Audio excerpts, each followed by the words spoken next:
Being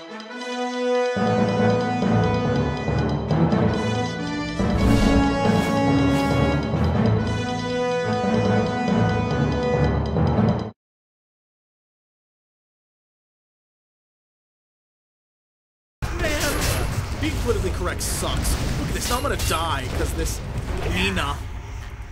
Nina's a horrible name. If you name your character Nina, you might as well have a vagina. Because you're stupid.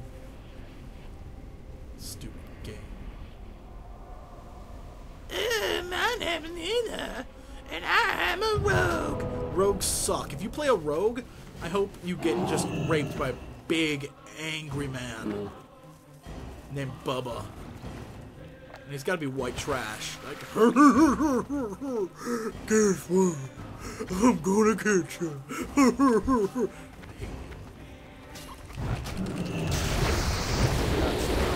Spamming gas,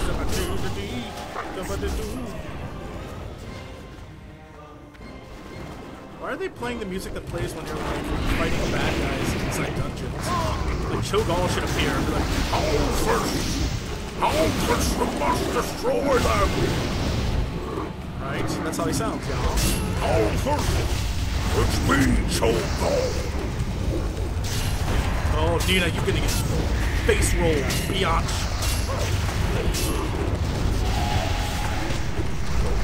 My name is Nina, and I'm about to die. Cause I got no skills when it comes to Mojo Maker's 5 abilities. Oh, no. Fuck, you just did not do that. So you just learned IPVP by face rolling. But what did I learn this week? Number 1! Guild challenges. What are your guys' thoughts on this? I don't really know what to think about these. On the face of it, it seems like a nice way to go above and beyond when it comes to guild experience, but for the majority of the guilds out there right now, EXP doesn't seem like that much of a problem. Only the really high-end guilds or extremely huge guilds are hitting their cap, and this is proven as a fact. You can go look that up. It's information on the interwebs. And I know a lot of guilds who are actually struggling to hit that cap, but I suppose this is like one of those ways to help them hit it, and I guess also benefit the guilds that are. I am not really sure. I guess it seems to me like it's targeting a very small group of players, but I don't know. What do you guys think on this? Because it just seems like more grindy crap to me. I hate grinding. Numero dos. So, yeah, it was revealed this week that the mysterious mount uncovered by MMO Champion was, in fact, another Blizzard Store mount. Which I suppose I'm okay with. I mean, I know people are gonna, like, freak out. I'm sure they already have. I really didn't care too much about it. But my own personal thoughts on this is that I'm not gonna buy it, so no point in me freaking out. I guess it's heartbreaking that such a cool mount is going to be, you know, relegated to the status of, ooh, it's one of those bot mounts, and ooh, anyone who buys it is a loser, and it's just going to have this stigma attached to it, and it's way too cool of a mount to have that stigma on it, but that's what's going to happen. Just like the cool, sparkly horse thing. You know, we really shouldn't complain about it at this point. I mean, really, there's so many mounts in the game, another one being bought or sold or whatever, it doesn't even matter. I would much rather them do that than sell weapons or armor, let's be honest. Number 3! So this past week, they said 4.1 will be adding maps to Karazhan, one of my favorite zones. Love the place, love the instance, thought it was great. Which actually sort of got me thinking. Remember when there was like this underground area in Kara, and it had like dudes hanging from hooks upside down, and there were piles of skeletons, and you couldn't even get in, it was blocked off, and the only way you could get there was by this secret like dying path. Like you had to die and then spawn on the other side of the gate. Does anyone remember that? Because that was awesome, and it got me thinking, like they also said there was going to be a Karazhan like shadow dimension that went down instead of up, and that was going to be a complete reverse of the... Does anyone remember this? Because it seemed like such a cool idea, but I guess like Path of the Titans, it just wasn't one after a while. I'm not sure why they didn't do that. Maybe we'll see it in the future, right? Maybe? It would have been such a cool idea to do that. Have this sort of like Castlevania, remember that? Like the Castlevania where you had the, what was that, Symphony of the Night? Where you had the real world, and then you had like the Dracula world, and you went back and forth. I don't even remember. But while we're on the subject, whatever happened to Medivh? After Warcraft 3, he just sort of bugged out, and he's a really major character who had a lot to do with a lot of stuff, and it just got me wondering, what happened to that guy? Also, why am I asking so many questions this episode? Number 4! It's always been interesting to see the devs talk about their philosophy for raiding, but this time it's actually getting like really in-depth, and it's nice to see that they remember things that a lot of us gamers forgot. Take this reply, for example, on Pug raiding. I love how it makes you remember the fact that in BC, there really wasn't such a thing as Pug raids, and how they thought Wrath raiding was too easy, and how they're trying to balance Wrath and BC and Cata. It's kind of an interesting read. It's nice to see they not only see the same thing we fans see, but are actively trying to fix it. The issue, I think, comes with the fact that many of the hardcore gamers don't like the fact that Blizzard admits, I mean, they admit it, they are purposefully trying to make the game accessible to everybody. Which, as we know, includes the casual player, and I think a lot of the hardcore epic raiders are getting pissed about that. But really, besides the elitism that goes along with being like, I'm number 1 to kill this boss, what do you lose out on for letting a guy who only raids once a week see some stuff that you've seen for months? I just don't get it. But anyway, it's nice to see Blizzard is being honest and open with the fan base, and you know what? I think that's pretty epic!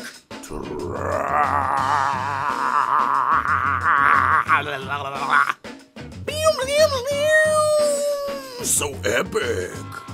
So this week I server transferred to Firetree and joined a guild called One.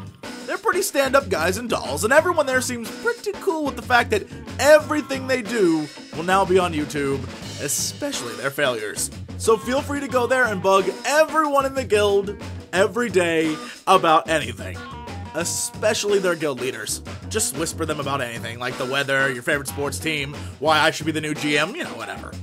Also this week, I did a ton of PvP, and I just want to point out, Enhancement Shaman are the most lolsy face-rolling class out there. I seriously press like 4 or 5 buttons, maybe sometimes 6, I know, and kill people.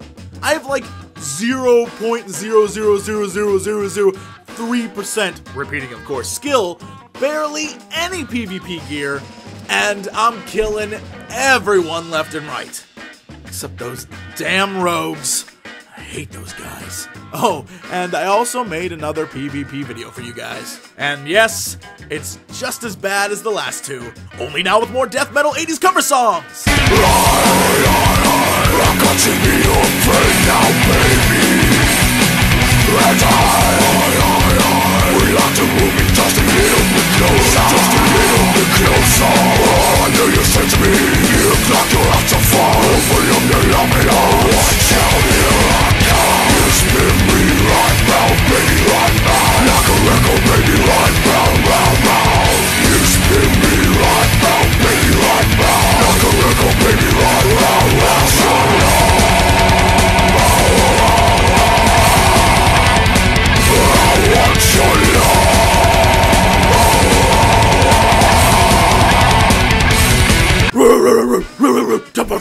So as you guys saw, I switched servers and I have a new guild, which means I've also switched my rating. I've gone from 10-man to 25-man. And let me just say for the record, 25-man healing is 10 billion times easier than 10-man. In fact, from what I saw, 25-man rating altogether is 10 billion times easier. 8 of 12 boss fights require me to spam heal, healing rain, and chain heal. I might as well just get one of those damn helper monkeys to do it for me while I catch up on old episodes of House during raid time.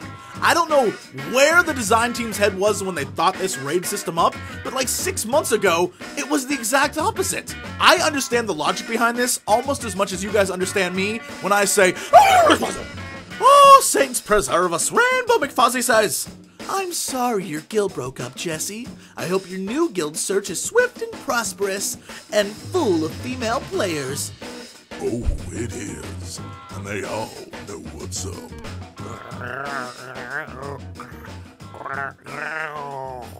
I'm a sexual tiger. Growl. Shizu says, Oh man, Jesse, the fun with the girls on WoW makes you sound like those annoying losers. For shame, lows. Oh, then you probably should forget the last question, huh?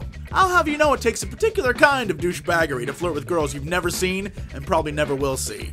And I have got it in spades. I'm a dork 123 says. WTF is a life. Never heard of that. Well, it's actually like a really popular game. Almost everybody's playing it, which is really weird. I don't even get it though. It seems like a lot more work than it should be. And it's not even about skill or anything. It's like the longer you play, the higher level you get. And every day there are like these annoying repeatable quests. And they're really easy too. It's like one of them seriously is like standing under running water. Really? Sounds boring as hell to me. The worst part is, no matter what class you roll or profession you pick, you always get nerfed and everyone trolls everyone else all the time. And the mounts, oh my god, the mounts cost a ton of money. It's awful. And don't even get me started on PvP. It's like hardcore Diablo, where once you die, it's all over. What kind of lame-ass game is that? The worst part is, in the end, everyone loses. What a complete failure of the week! Okay, am I the only one still willing to bring this up, or has this just become acceptable to everyone else but me? And I can almost remember when it happened. It was like patch 3.2 or 3.3 or something like that. But when was it that PvP Battlegrounds went from near instant to taking 45 minutes to get into? I mean, I understand that they tweak stuff and they made changes so that if you're in a pug or in a pre-made or whatever, but when I queue by myself and it takes an hour even to get to play, something is inherently wrong with that. I mean, if I join a pre-made, I get in right away. That doesn't seem right to me. Please, anyone explain this to me. Someone. I just want an answer. I just want a logical answer. How has this become acceptable to anyone? I would rather get in right away and then get face rolled by an alliance pre-made rather than spend an hour getting no honor and no rep whatsoever. I found this to be a problem months ago, and I admittedly stopped PvPing just because of that. And this week, I was back to PvP and did a ton more, and I realized why this pissed me off so much. I don't understand how a game is trying so hard to make itself into a major player for the Major League Gaming stuff, but completely ignores Battlegrounds. It's like they don't even care either, especially with Cata with the introduction of Warsong 2.0 and AB 1.5. Meanwhile, everything in this game's PvP revolves around Arena now. Is it really that popular? I must be the only person who thinks Arena is stupid. As you can tell, kinda makes me a little mad. But anyway, I have to stop ranting because I have to go wait 3 hours for a queue for a random BG. Because this right here is a failure of the week! Anyway, that's it guys. Thanks for watching. Thumbs up, subscribe, and as always, to be continued.